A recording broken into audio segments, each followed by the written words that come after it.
1 country and 3 capitals. मित्रांनो, तुम्हाला माहित आहे का जगात अशी कुठली कंट्री आहे ज्या कंट्रीला 3 राजधान्या आहेत? नाही माहित? मी सांगते तुम्हाला.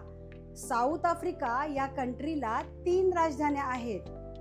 जेव्हा साऊथ आफ्रिका ब्रिटिशांपासून मुक्त झाला तेव्हा ब्रिटिशांपासून बनलेल्या 4 कॉलनीज होत्या.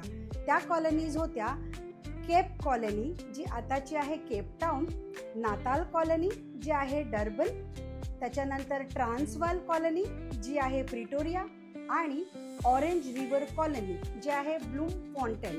ह्या 4 कॉलनीज होत्या आणि म्हणून साऊथ आफ्रिका जेव्हा ब्रिटिशांपासून मुक्त झालं तेव्हा त्यांनी निश्चय केला की त्यांच्या कॅपिटल सिटी ह्या 3 राज्यात डिवाइड होतील, कारण त्यांना इक्वल राईट्स द्यायची होती, त्यांना इक्वॅलिटी मेंटेन करायची होती, पॉलिटिकली त्यांना युनिटी दाखवायची होती.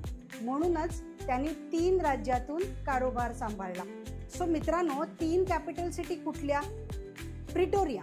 प्रिटोरिया ही आहे ॲडमिनिस्ट्रेटिव्ह कॅपिटल, जिकडून राष्ट्रपतींचं कार्यालय चालतं आणि गव्हर्नमेंटची हेडक्वार्टर्सही आहे, आणि हे शहर जांभळ्या रंगाच्या फुलांनी बहरलेलं असतं.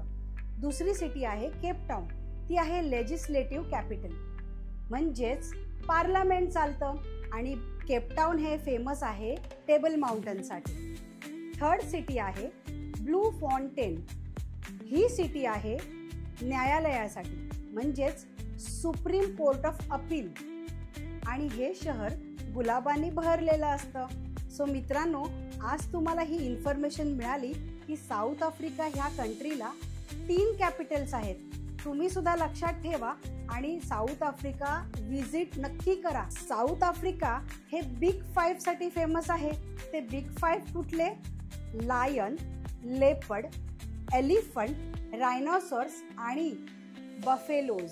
तुम्हाला ही इन्फॉर्मेशन नक्की आवडली असेल तर प्लीज पुढे फॉरवर्ड करा. धन्यवाद.